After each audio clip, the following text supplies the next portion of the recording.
First of all, if you like Christian R&B, I heard this was a dope song, Bride of Christ Marry Me, check it out. But let's get into those scriptures. We're going to start off with Song of Songs, Song of Solomon. There's scriptures that the Hebrew Israelites try to say directly tell us that the Israelites were black, right? And then that's part of their claim to fame of how, black, actually, no, they don't think blacks are the Israelites. They think the Negroes are different from blacks. The Israelites are Negroes. It's a whole thing. But one of the scriptures they use is Song of Songs, chapter 1, verse 5. I am black. That's it. They cracked the case. The Israelites are black. I'm an Israelite. You an Israelite. Everybody's an Israelite. False. Fake news. Okay, first I had to teach some of them. All the Hebrew Israelites don't believe the same thing. Okay, I had to teach some of them. This isn't even Solomon talking. Okay, I was telling one of the young gentlemen today, he was like, the Song of Songs, which is Solomon's. It says it right there. He wrote it. I said, man, go to verse 2. Let him kiss me with the kisses of his mouth. That's not Solomon. Solomon had wives and concubines. He wasn't talking about no dude kissing him in his mouth. So the first thing, this is a woman talking about Solomon. Okay, if you don't know, Solomon and his lover, one of his brides, the whole book is them going back and forth. They just flirting. It's foreplay. So this is not Solomon saying I am black. Okay, so then the next thing, right, once you debunk that, it's like, all right, the next thing is they're saying this is an Israelite woman, right, married to Solomon, saying that she's black. Unfortunately for them, if you finish reading the verse, it's not something they like to do, is finish reading the verse. That'll debunk them or give them the context clue they need to know that they're going in the wrong direction. Song of Songs, chapter 1, verse 5. Give me Song of Songs, chapter 1, verse 5. I am black, but comely. O ye daughters of Jerusalem.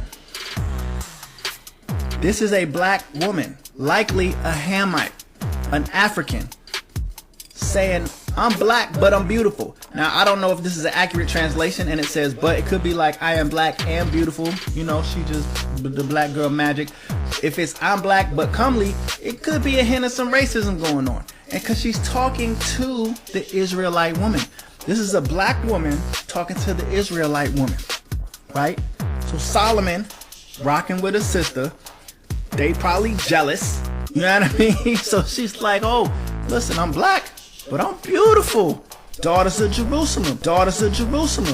If the Israelites were black, I want to give all the praises and the honor I'm to black, Yahweh, but beautiful. Bahashem, Yahweh Bahashem, Recha HaKodash, and double honors to the elder apostles and the elder bishops of Great Millstone. Honors as well to the other elders and brethren, you fellow believers of this truth, and shalom to the elect. So anyway, I want to do another video on this arrogant Christian who doesn't look up anything. These Christians they don't do any research. Their theory or their scholarly so-called scripture prophecy or whatever they see, understanding, let me say that, is of what they see, right? It's not what the truth is. They don't peel back the layers. So I was going to go into Phinehas, which means Egyptian Negro, but I'm not going to do that because we go there over and over again. We're going to prove, right, with Song of Solomon. I just went and did more research. I love to go to one of my favorite Bibles. Nothing wrong with it, but I have the understanding from the King James, but sometimes through translations change, and then we got to study to show ourselves approved, So I'm not trying to change a doctrine. I'm just saying, far as going into the understanding that we're going to show you that even if he says this was a woman talking, there was a word there was kind of twisted, right? We're going to go into that. I'm going to go to the older Bible. It says, ye daughters of Jerusalem, why am black, right, but fair. We're going to get into that too, because white supremacy told you that a fair complexion was red, right? We're going to debunk that too, right, with this arrogant Christian, okay? As the tabernacles of cedar, as the skins of Solomon. Wait a minute. Let me go to the next translation I pulled up. That one's the 1300s. This is more a little bit newer. So we're going to show you how it changed. This is the 1500s. So we're going to show you how it changed. I am black, O ye daughters of Jerusalem. See how they put that in there, which is true. Just because it says daughters of Jerusalem, it's not talking about women.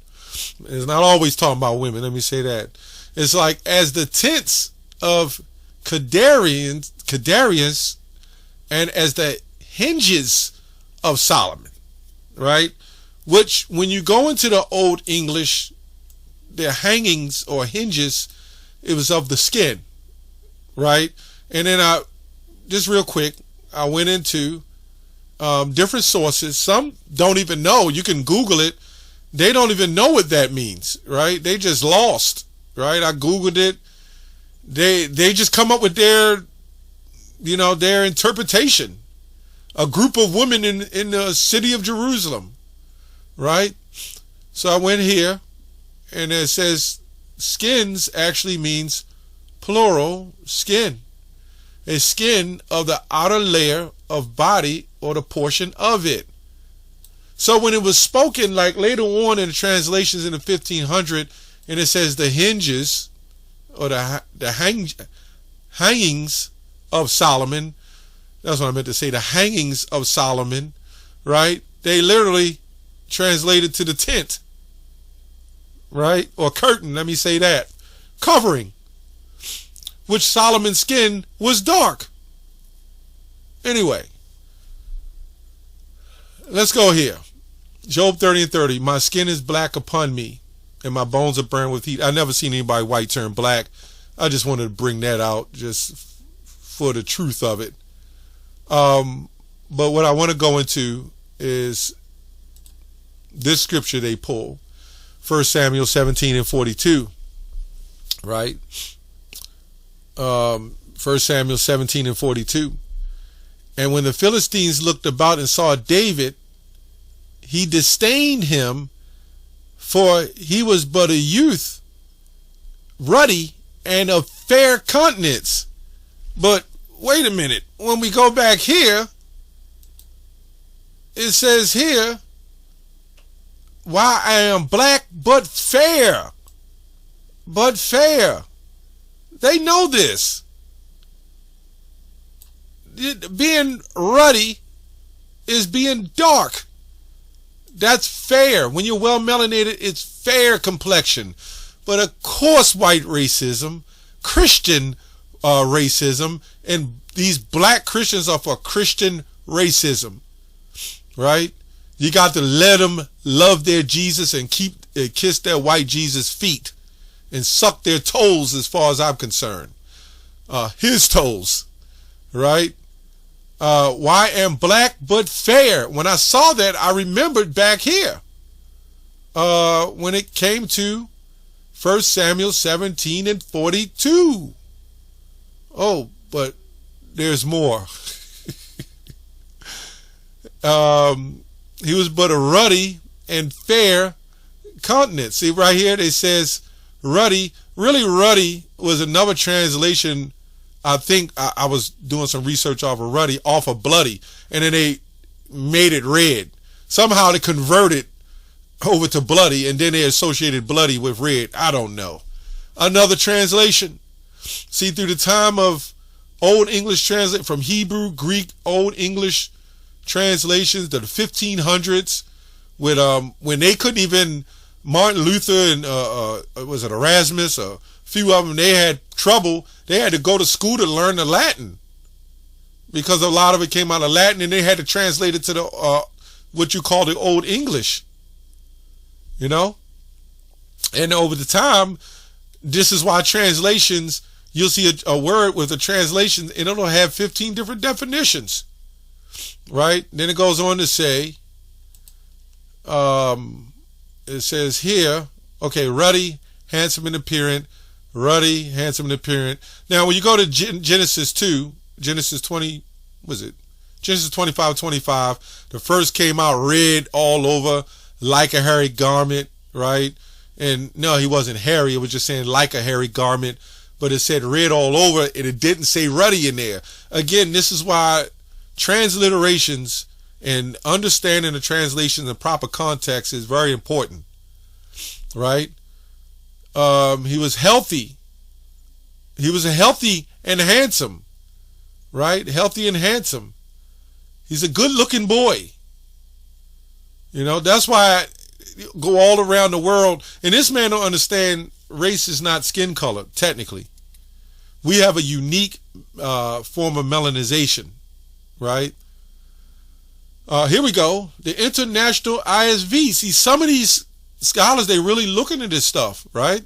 When the Philistines looked and saw David and had contempt for him because he was only a young man, David had a dark and healthy complexion and was handsome, right? Dark and healthy complexion. And some of these translations say that. But, and here we go, ruddy with a fair appearance. Fair. When you look at fair, right, that was talking about healthy in those days. The writings. It was talking about healthy. So again, when we go back here, why am black, ye daughters of Jerusalem, I am black but fair. Where's the red in that? Yeah, you can't get around that. And what this man doesn't understand as well, because they are spiritually illiterate. You know what I'm saying? They're spiritually illiterate. They don't understand what the heck is going on or how the scriptures are written. And all you got to do is look at today. Half of us got probably 1 million Negroes in the hood that call themselves black, although we also call black. So he says, how would they be able to say that if they was already black? Why? Because there was a distinct personality, distinct complexions between darker people, darker Israelites, and other Israelites. It was a beautiful thing to be well melanated. And this is what we see with the Messiah. He was well melanated, right? Acts 13:1.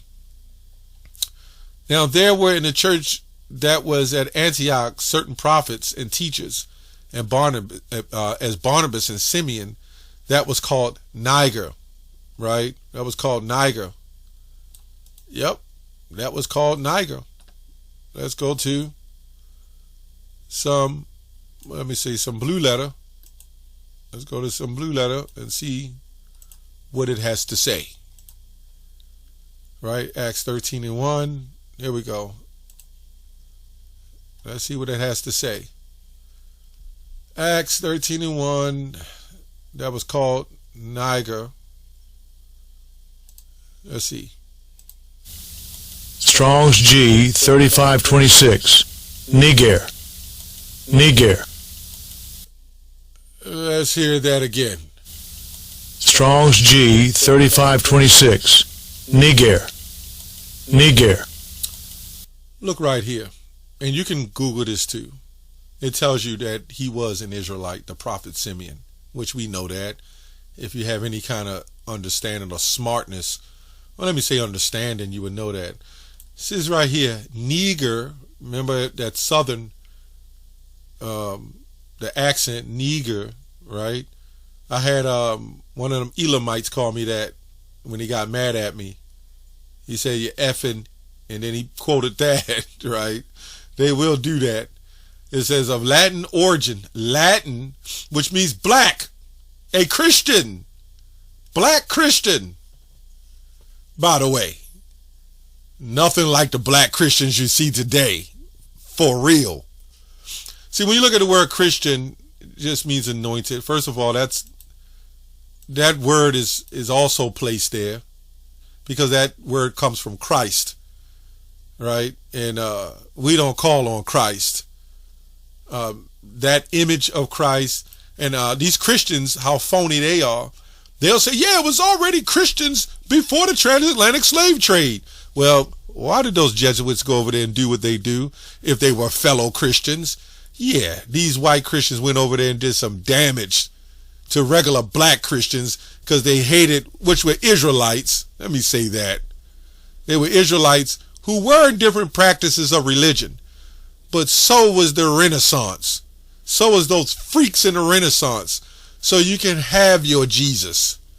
Anyway, that's all I have on that. Shalom.